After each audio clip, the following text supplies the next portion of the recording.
In 2003, the first haunted item ever sold on eBay became an internet legend. A small wooden cabinet, said to be possessed by a restless spirit, would give its multiple owners nightmares, illnesses, and at one point almost kill the artist Post Malone. This is the story of the Dybbuk box, the most haunted object in the internet age. Hi, I'm Crate13, and in honor of October, it's time to get spooky. To first understand our story, we have to understand what a Dybbuk is. A Dybbuk is a special type of demon from Jewish tradition. It is said to be the malicious spirit of a now dead person who died with an unfulfilled goal or in a traumatic way. They will then bind themselves to a living person and bring them misfortune and hardship. The word Dybbuk is actually rooted in the Hebrew word for clinging. Funny enough, Victoria's Secret CEO Leslie Wexner actually claimed to be possessed by a Dybbuk in an interview one time. He actually attributed his massive fortune of billions of dollars to his demon's own greed that pushed him by picking and prodding at him to be ruthless in his business dealings. Another demon is actually on record helping Wexner gain his billion-dollar fortune. That one's just Jeffrey Epstein, though. Epstein was Wexner's financial manager and close confidant. Wexner actually signed over his power of attorney to Epstein in 1991, and with this power, Jeffrey Epstein would buy multiple properties and a Boeing 747 jet. Sound familiar? But don't worry. Leslie, he said he had no idea what old Jeff was up to with all of his own property, despite multiple victims' testimony claiming that Leslie Wexner in fact did know and was a part of what Epstein was involved in. Release the files, Don. Anyways, now that we know what a Dybbuk is, let's look at this box. Our story starts in 2003 when writer and furniture salesman Kevin Minnis was at an estate sale in Oregon.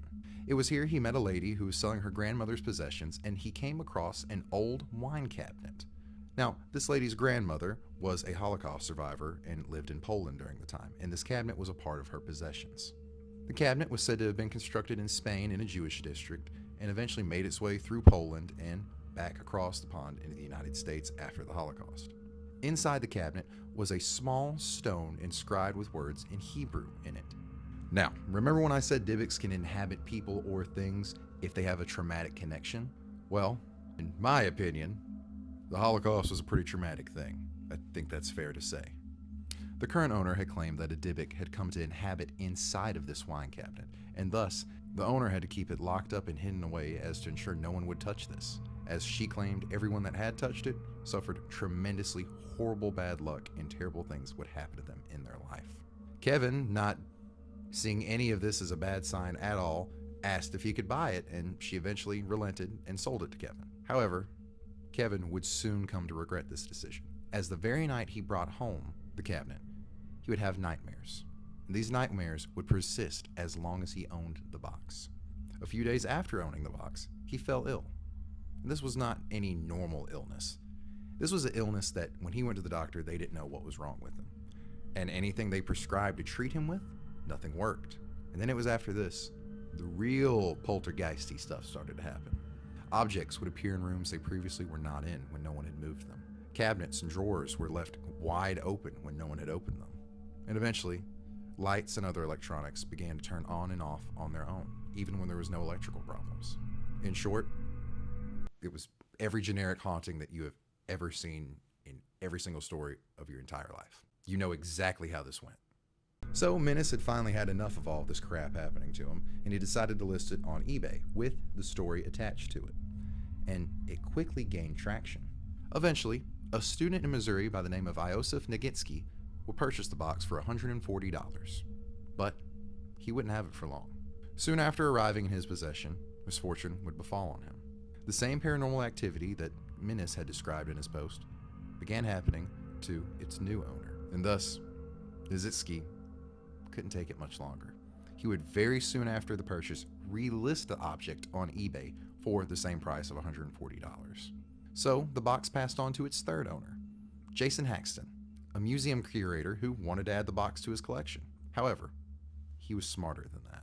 Where others saw an Aramaic cosmic horror demon, Jason saw dollar signs. He quickly established a website and would consolidate all of the stories he could find about the box and publish them there in weekly op-eds.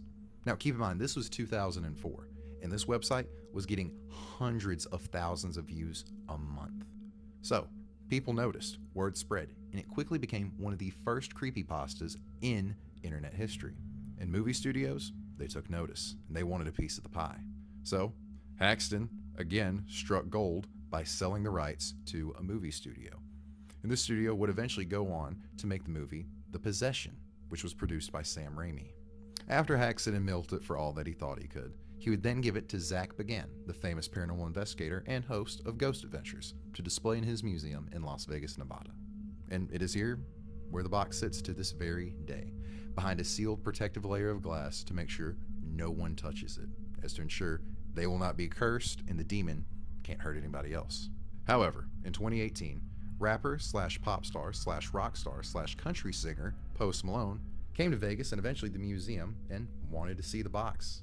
Zach, not being one to pass up a good marketing opportunity, let Post Malone not only have a private meeting with the box, he let him touch it and hold it. And it was after this interaction, multiple strange things happened to Post Malone. While leaving Las Vegas, Post Malone's private jet was taking off from the airport and one of his wheels exploded on the plane, forcing them to divert back to the airport for an emergency landing. After this, they were driving away in a car and the car was in a car crash, nearly killing Malone. Then, after this, a few weeks later, Post Malone was the victim of a home invasion. All of these things happened within a month of him touching the box, and Post Malone himself claimed during this entire time frame, anytime he was alone, he would see shadowy figures following him around. But in 2021, Menace came out and said the entire story was a hoax. He made up the story, he claims, as a fun, interactive, real-life horror story that people could follow along with and add to, which I personally think is bullshit. I think he just got some cabinet that he wanted to flip and then he couldn't, so he made up some crazy story to help sell it for a lot more than it was actually worth. That's just my opinion though. But how does that explain every person that's interacted with the box since then reporting the same paranormal activity? Are they all in on this elaborate scheme?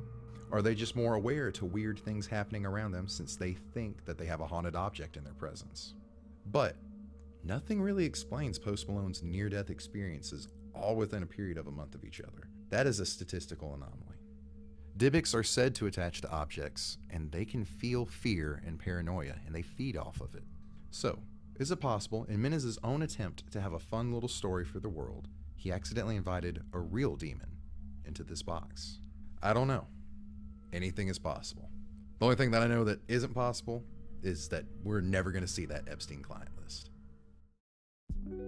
Well, guys, that was a bit of a spooky one, or not, since the guy claimed it was a hoax, which is a dick move in my opinion. Let people have fun with it, okay? If you invented the story, then let it be a cool, exciting story. Don't just come out and say, oh, well, I actually made it all up. That's lame. Okay, don't do that. Let people have fun, especially when it's your goal. But anyways, I figured I'd start October off with a pretty creepy one that's got like cool little history elements and the internet legend elements, however you want to describe it. And if you had a good time watching it, I got another eerie one where I talk all about the largest mass murder from a cult in the 21st century. And this one really happened. That like confirmed happened. So if you're interested in that, I'll link it right here. Other than that, this is the part of the video where I thank you for your time and your attention. Hope you enjoy whatever food you decided to eat while you watch this video, or whatever poop you decided to poop. I'm Crate13, and I hope you have a fantastic day.